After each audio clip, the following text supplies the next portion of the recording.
Okay, we will get started. So, welcome to the webinar. Today, we're going to talk about interviewing, with the title being Acing the Interview. My name is Charles Kelly. I'm with Career Services here at the Chicago School. So, this is going to be probably about a 30-minute or so presentation. Feel free to have or ask your questions using the chat feature, and I'm happy to sort of stop and answer your questions. But we're going to cover various areas of interviewing, and hopefully this will give you sort of a foundation on what to prepare for when interviewing. All right. So, what is an interview? Well, this is just this. It's a mutual exchange of information. I like to talk to people about, looking at if it's a good fit from the employer standpoint. Uh, you as a candidate, will you be a good fit in our environment? Will you be a good fit when it comes to the knowledge base that you must have for doing the job? And then from the interviewee perspective, is this company really speaking to what I think I can gain from this experience? So it is an interview for you as well to determine if this is really a good fit, because you also have the power to say no. You don't have to necessarily say yes, but you want to evaluate it being a good fit. So that's where this mutual exchange will occur to determine if it's a good fit. So during this presentation, we're going to talk about um, looking at the interview from sort of a 360-degree sort of approach, um, looking at the before, how you're going to prepare before, and then we're going to look at what happens during the interview. So during is going to be interesting, and I'll explain once we get to that point. And then lastly, we'll talk about what you want to do sort of after the interview.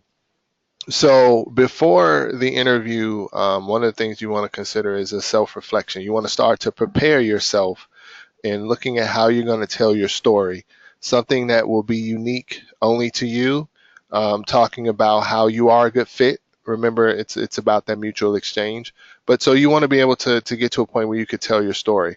So you want to start to self-reflect and look at where are you now. Um, what are some of your objectives? What is the direction you want to go sort of in your career?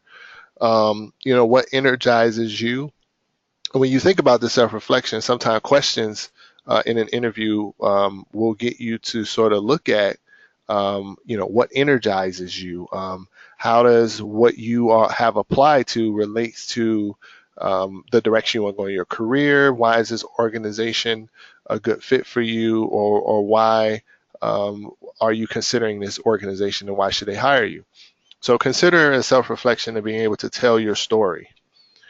All right. Also, consider, your personal inventory. Identify 8 to 10 stories that communicate your value. One of the things I talk about in my tips is really consider, when you look at the job description, think of, when we get to the questions part, some of the general questions that could be asked, you want to consider telling and identifying some of these stories that will speak to some of these questions. Typically, where one would be hung up on or very nervous about the interview and not being prepared is not having sort of these inventory of stories. And it's important to look at and use the job description as your checklist. So as you search for jobs, you're going to see similarities in the skill sets that they're looking for, specifically when you start getting to the point where the jobs seem to be identical, per se, because you will really hone in what skill sets you have that will fit some of the positions that you're searching for. So using these job descriptions as a checklist to identify sort of your stories that you will put together will be helpful in the process. So also think of what are some of your interests and values, what is important to you in the work environment. So when you start to think about what questions you may want to ask toward the end, reflecting on what's important to you is what you will evaluate in the process of the interview. remember, mutual exchange. They're going to talk to you about who they are and what they do. You are there to evaluate, to see, looking at your self-reflection, if it's important to you in your work environment, what they're speaking about. Personality, how do you relate to others? You could be in a position where you are going to work with other people. So, that's going to be important to you. And then how you might explain how you work with other people could be a part of the questions that may be asked of you. And then how do you work well with team members? So consider once again in the self-reflection in how to answer some of these questions that could be related to that. Your skills and values. What are you good at? One of those questions could be, tell me about yourself. One of those questions could be centered around, um, how would you handle a situation? What skills did you use to handle something? So you want to think about this in your self reflection. Your experiences. What have you done that qualifies you for positions that you see? Looking at your education and training. This can also go into looking at what courses you've taken, if you did a project, if you did a case study, just information that can help you equip yourself for opportunities. And especially when it comes to interviewing, being able to be comfortable in answering these questions. Your goals. What do you want to do in your 5 to 10 years? Start to really map that out, because that question could be asked. So you want to consider those things as well.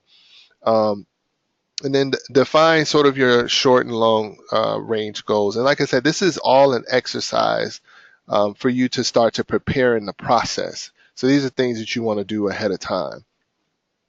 Now, when it comes to the employer, in industries and things like that, you want to do your research. So you want to understand who you will be interviewing with.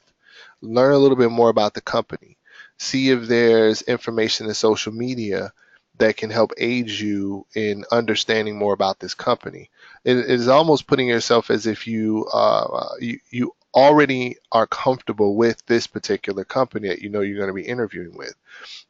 It can also help you in your questions at the end.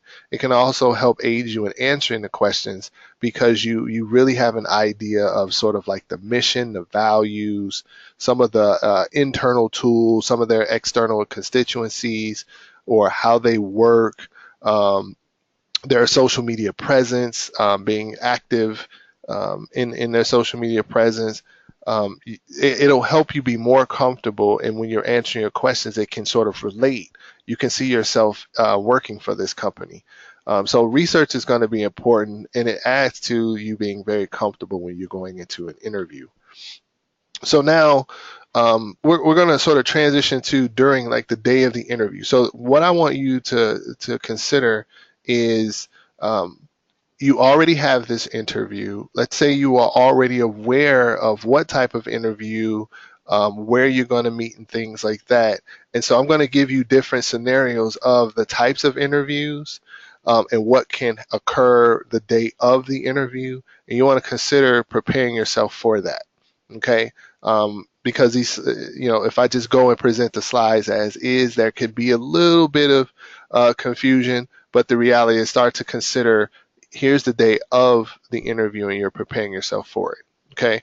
So you want to make sure that you have clarity when it comes to the interview. You want to make sure that the time, the location, who you're meeting with, everything is understood prior to the interview, but making sure and double checking the day of the interview, knowing what you're going to get yourself into. Arriving 10 minutes early or even 15 minutes, depending on where you're interviewing. So, for an example, if you are in a metropolitan area and you have to go into a secured building, you want to make sure that you arrive in enough time, because there may be checkpoints that you have to go through.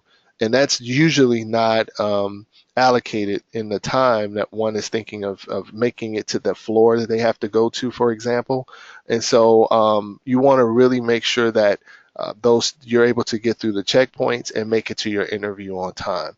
Other instances could be maybe there's an application process prior to you going in to meet with someone. So you want to be there in enough time that if you meet with someone at sort of like a front desk and they have an application for you, you can fill that information out and still be able to make your interview on time. um, Bringing extra copies of your resume or CV and your references is something that you want to have, because you could be in an interview where it may be multiple people in there and you want to be able to give them each a copy. In many cases, they will already have a printed copy of your document, but just have those available just in case. Okay. Obviously, before or preparing to go to the interview, you want to make sure that you dress appropriately. This is just some standard, very conservative examples of what to wear. A lot of it is deemed upon avoiding distractions. So, avoid distracting hairstyles, jewelry, piercings, things of that nature. Just to come into an interview at very neutral. I like to use the term being very neutral. Some people may say just being conservative, just being safe, coming in there, but you'll have a sense of the culture of the company that you're applying to. And so, but you still want to come very neutral, a very standard suit, if possible, going into an interview. So also there's these different types of interviews. So still during the day of the interview, depending on what type of interview that you have, we're going to sort of discuss that. So you want to be prepared for the different types of interviews you could face. So consider each interview, this is the day of, and you're getting ready to experience it.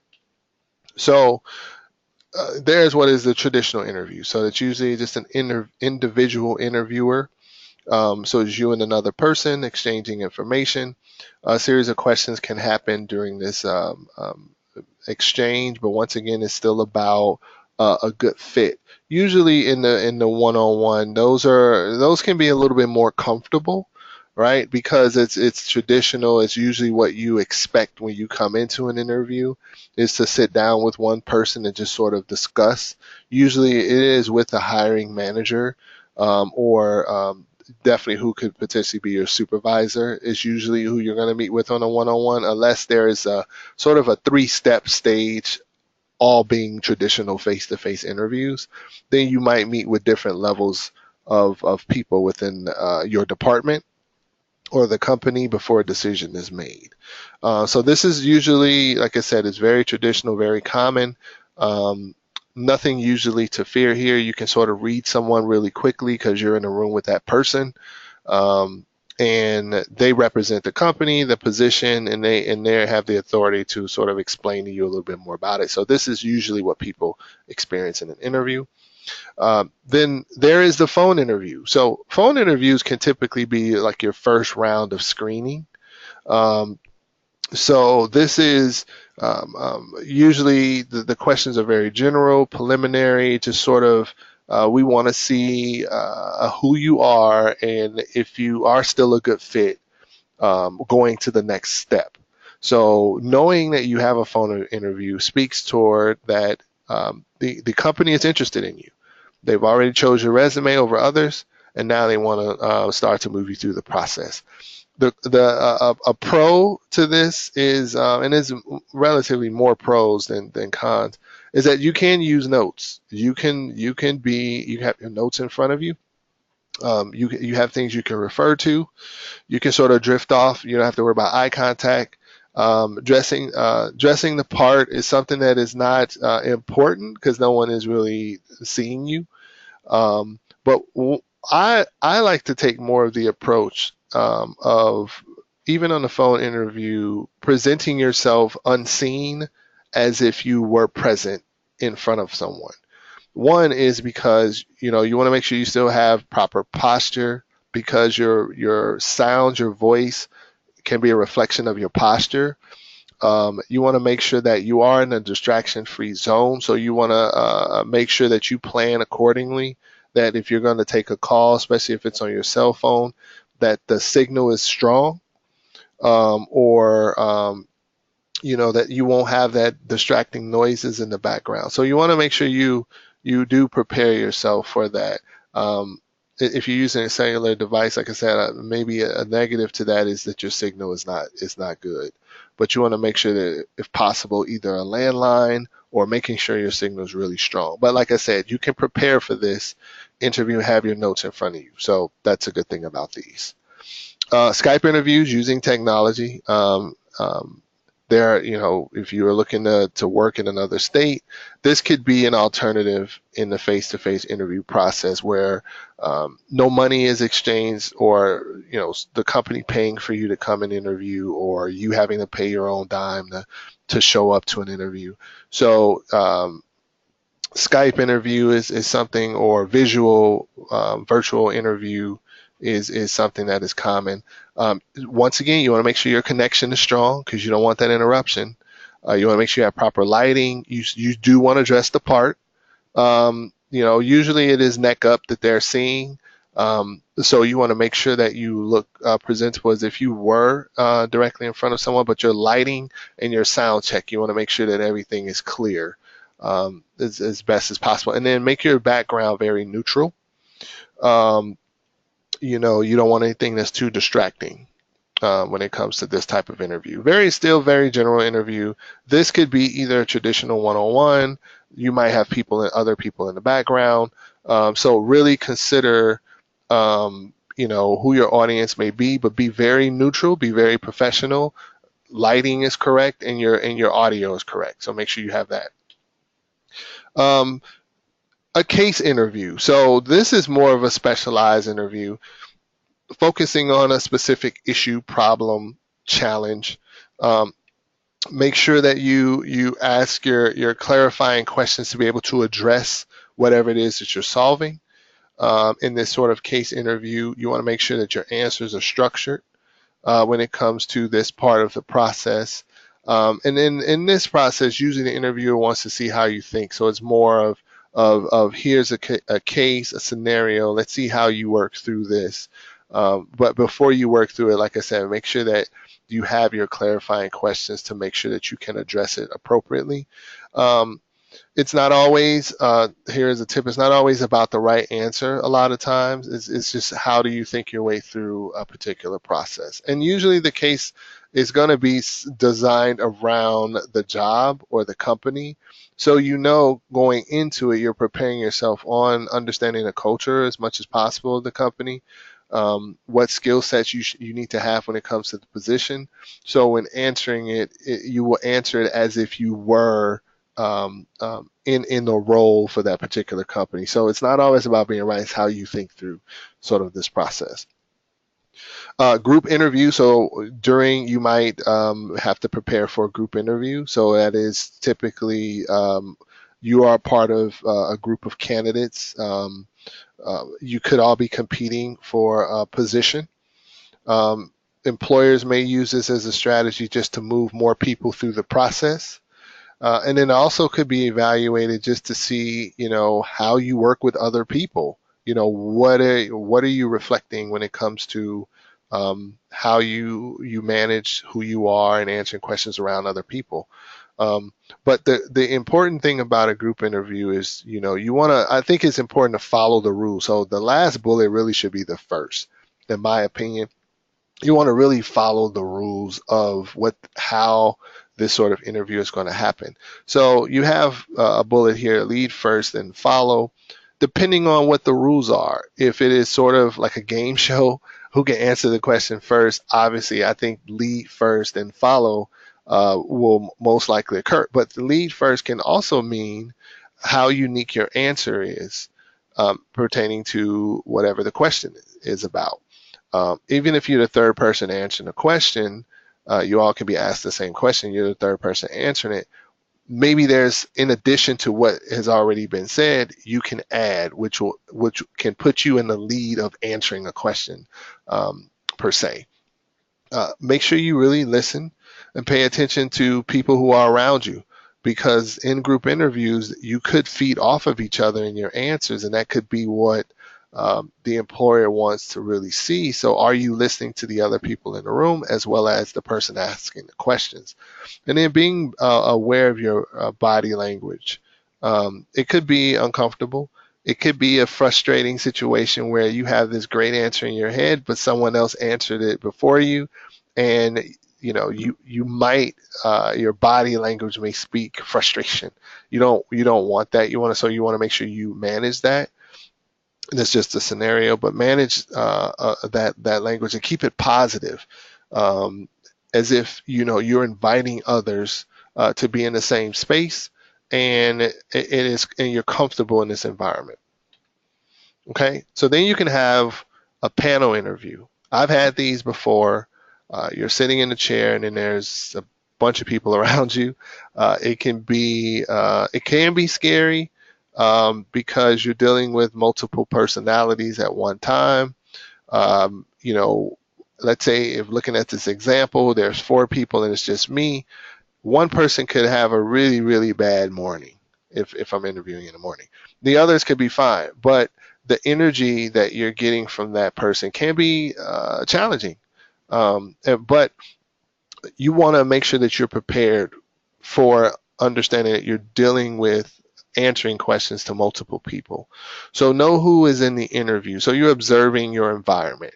Most of the time, these individuals are going to introduce themselves. So going to tell you their names, their position, sort of a little bit of a brief background on who they are. So that can also add to a level of comfort. You may take this time to maybe jot their names down. Um, and maybe put a quick bullet point.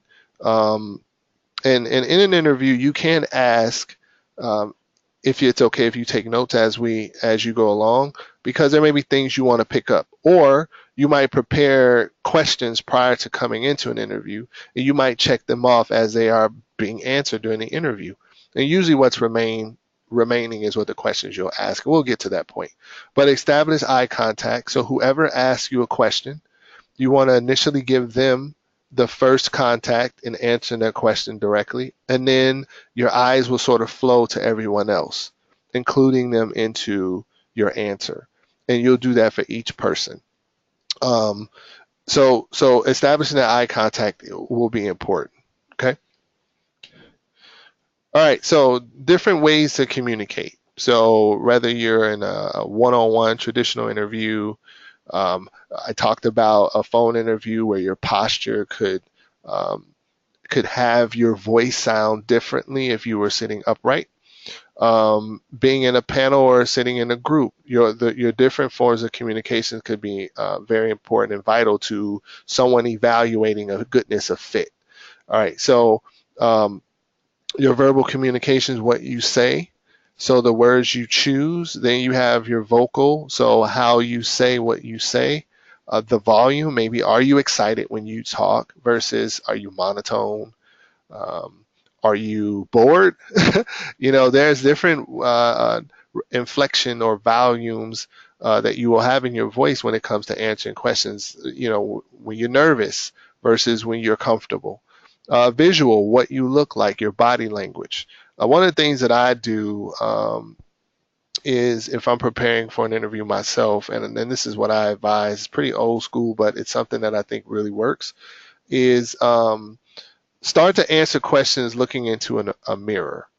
If you find yourself in a moment of frustration, if you can have a hand mirror, put it in front of your face. What do you look like? So you have a sense of what you look like. So at that moment, if you are someone who expresses themselves in their facial expressions, uh, take control of that right away. Practice to take control, because you want to have a very neutral plus happy, sort of enjoyable look. You want to be your best self. In some cases, it is about how someone feels. They have a feeling when they're in an interview with someone to see if you're a good fit. Those sort of ways of communications could be either a plus or a minus. So you want to stay more on the plus side if possible. Okay. Um, Now, in an interview, you're going to be answering questions. So one of the things that you want to consider, if you don't want to talk too long, say too much, say too little, is considering using what is called a STAR method. It is just a really good way to answer the questions and give something that's answer that's clear and concise. Um, it'll help you to not be vague. You may want to give an example, depending on how what the question is. But the S and the T is a situation and task. So if you're framing a question or an answer, what was the situation and the task? Be as detailed as possible when it comes to that. This is the situation. This was the task, and then actions you took. So based on this situation or task, what actions did you take toward it? And it could be based on a scenario question. It could be who answer the question of tell me about yourself, and then sort of like the results. What happened? Um, how did the event end? What did you accomplish? What did you learn? And it's keeping the answer clear and concise and to the point. Okay, and that's what's going to be important when you're answering these questions in interviews. All right, difficult questions can arise, and that's common. You could be very prepared, and someone can ask a question that's difficult or challenging. The employer just really wants to see how you approach a problem. How do you think through the situation? So, and a lot of times that can be a scenario-based question. They may actually have a scenario and say, "What do you do when you have this scenario, and how do you deal with it?" Um, so, how do you answer these difficult questions? So you want to really be honest, provide examples, discuss how you would go above and beyond maybe the job description, because depending on if they give you an exact scenario. So you want to see how you want to answer this question, but you want to think in terms of, what would someone in this role for this job do? How would they want to address this situation? Or what skills have you learned in your coursework to prepare you for that type of scenario? Even reflecting back on maybe a project in class, an assignment, or something you've done on internship or previous job. Something where you can reflect back to answer the question. Being as honest and providing examples as it relates to the job. Okay. Um, so here are some sort of sample questions. It doesn't mean all of these questions will be asked, but just to give you a sense of some questions. Um, the what attracted you to a site? What attracted you to an organization? Why are you interested in us and what we do?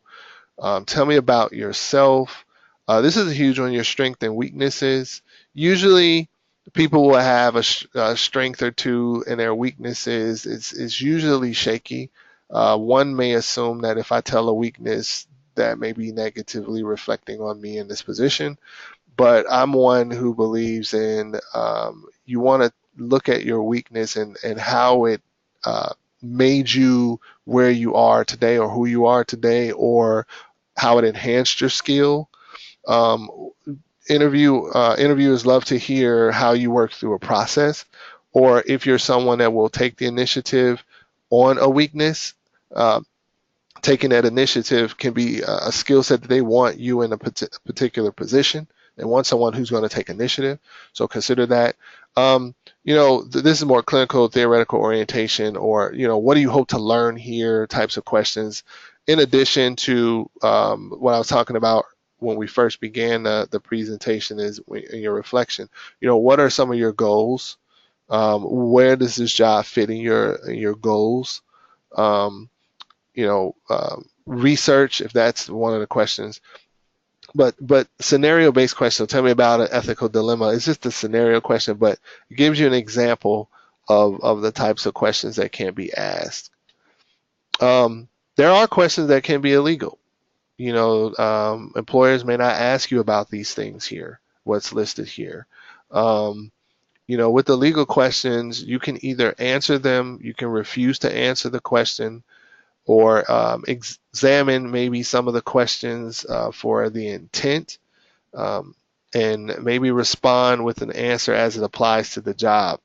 These are a very difficult and a decision to make right on the fly, but make the best decision that'll be for you. And some of these questions can be illegal, but you're well within your right to raise a question on what does this question have to do with this particular position.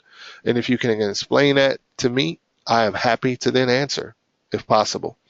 Um, so consider that. Also, follow-up questions. So these questions at the end. So during the interview, you've answered all of these questions. They may say, okay, it was great to learn about you, and we told you a little bit about us in the beginning. Do you have any questions for us after hearing everything? And so you want to make sure that your questions are future focused. These are questions that will help you determine if you're interested in the organization moving forward.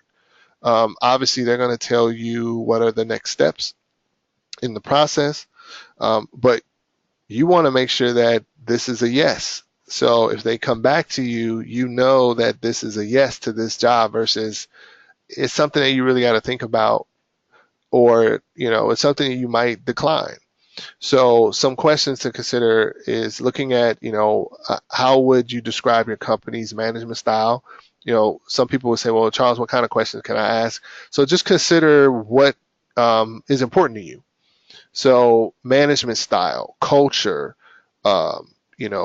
maybe what you observe. You observe maybe all the office doors are open or no doors on the office. What does that tell you? So you want them to maybe talk about that a little further. Opportunities available at the organization. You're not necessarily asking about just point blank, advancement opportunities, but you might want to reiterate and say, one of the reasons why I really chose this organization is because of all of the accessibility to career growth. And can you tell me a little bit more about what I've read and what you've talked about as an opportunity, as far as what's available in the organization? Um, what types of supervision is provided if it's more of a clinical side or even clientele that you may serve? Um, if they haven't answered that, you want to consider asking questions such as that. This is all about you determining future you and making this decision. Some of the challenges I like to really, and when I'm interviewing, I like to ask the questions about challenges that the people I'm interviewing with, what they face in their role. When I'm in a panel, I will ask, if it's 4 or 5 people, doesn't matter, I'll ask each one. I'll ask, if you each can answer this, what challenges do you face in your current role? And what that tells me is I want to see if there's if there is a common problem that occurs here at the company. And you will hear that in each individual's experiences. And if you find um, that common issue, then you know that's something that you will possibly face no matter what role you have.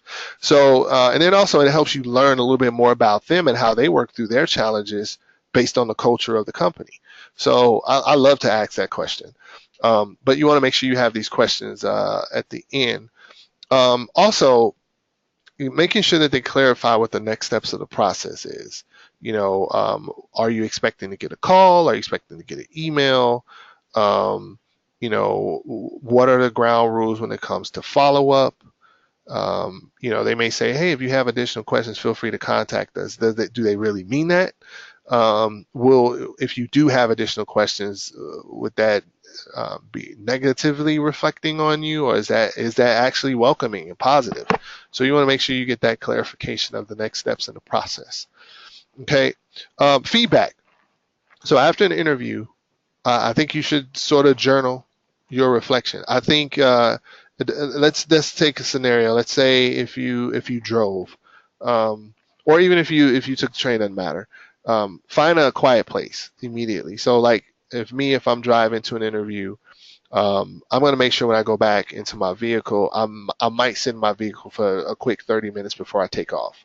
And that is for me to either jot down some information, look at my notes, clarify some things in my notes, because I can be writing this crazy shorthand, but I want to make sure I clarify because it's fresh on my mind. And it gives me something to go back to look at, especially if I'm interviewing at multiple places. Because you could go through the situation where you have multiple job offers and you're trying to determine pros and cons. So, and then you want to consider, especially if you're learning and you're new to the whole interviewing process and you're nervous, try to remember what questions were asked of you. because then it could be something that if you feel like you stumbled on it, you can start to practice because that question could be raised again. Um, Thinking about how can you be better prepared and what did you learn from the position, and then writing the interview, and then write down your pros and cons. I think that'll be important. All right, so then the thank you letter. So people ask, should I write a thank you letter or an email? I think you should have a method of following up. So if you're giving a card, you're giving their names, follow up with everyone. Whoever gives you a card, follow up with them. Tell them how much you learned a lot in the interview. You're really excited about being able to learn more about this opportunity, or looking forward to hearing from them about next steps. But thanking them for their time, and highlighting some of the areas that you were most interested in is cool to do. What you should not do is go into detail about your interest and raise new questions because it's not designed for that. It's more of just saying, I appreciate your time and the information that was shared, and you're looking forward to continue the relationship or go on to the next steps. Okay. References. So this is important. You want to make sure that you're going to probably have the people who are your references. One of the things that you want to do is after you interview, you want to contact your references and tell them what job you applied to or what company.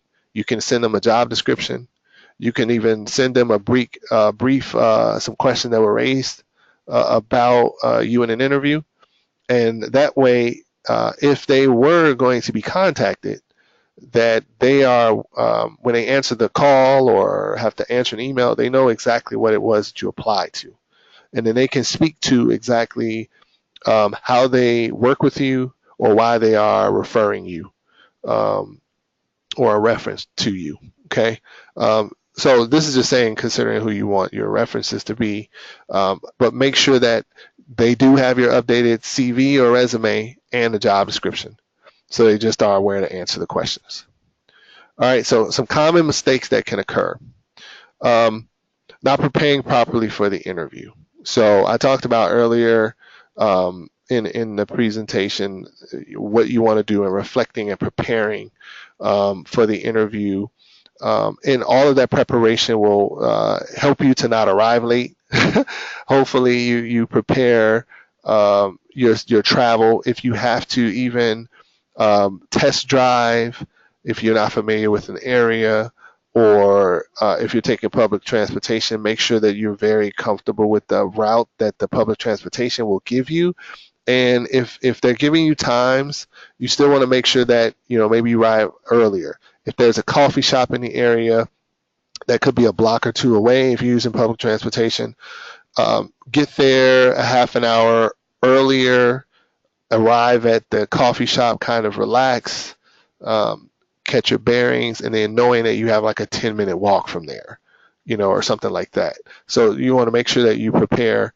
Talking too much in an interview, being consistent, concise, to the point is important. Whatever question they ask you, directly answer the question. You don't have to give them more information that they don't need. One of the things that can backfire on you is that they might ask probing questions based on what you have added to an answer. So just answer the question directly and move on to the next question. And not displaying a positive attitude. One of the worst things that can occur is you prepare for this interview. It's one of your number one places. You got the interview, you're ready for it, and then you either are driving and you had a little minor road rage, or someone made you uncomfortable on public transportation, or you had an argument with a partner or a spouse or a friend or whoever, and it sort of puts you in a different mind. That's why I think going back to arriving, trying to get there earlier enough so that way you can decompress, push that other stuff to the side or sweep it under a rug, and focus on what you need to do so you can go in with a positive attitude immediately. Because the moment that you hit the door, the interview is beginning. So whoever you interact with, potentially will be your coworkers, or they are spies evaluating who comes in. So you want to make sure that you display a sense of wanting to be there, and it'll be helpful just in case if they evaluate you. Okay. All right, so some resources. So we have a practice tool called Interview Stream. You can practice interviewing. All you need is a webcam. You can answer some questions, record yourself. It's a way to practice. You could practice with me, schedule an appointment. We can sort of practice. One of the things that I like to do is to say, send me a job description and the company that you're interested in, and then I'll put together some questions pretending I represent the company, and then we'll go through, answer questions. Usually at the end, I'll give you feedback on each question. And then after that, give you sort of some tips moving forward, things that I've saw that you can work on. But it's totally positive, the experience, and it can be helpful as well. Other for researching, we have what is called Career Beam, and then just the Career Services website. There are different links and things you can go to if you want to research information, to prepare yourself, because it's all about preparation. That's it. It's about preparation, and then once you're there, I think what happens is that once you get yourself in that environment, especially if it's early enough in time, they're 10 minutes early, you sit there, you observe what's around you, you can start to get a little bit comfortable. But then once you enter into a room, you might immediately be uncomfortable. But then when the first question is asked and you can sort of start to say some words, you might get more comfortable as you go along. But being prepared will definitely help. Especially if you practice some of these questions, because someone could ask you the same series of questions that you practice on, and it makes you feel very good when you leave. So here's the contact information. If you wanted to set up a mock interview, just email Career Services, and let's schedule that. Any questions? Feel free to use the chat.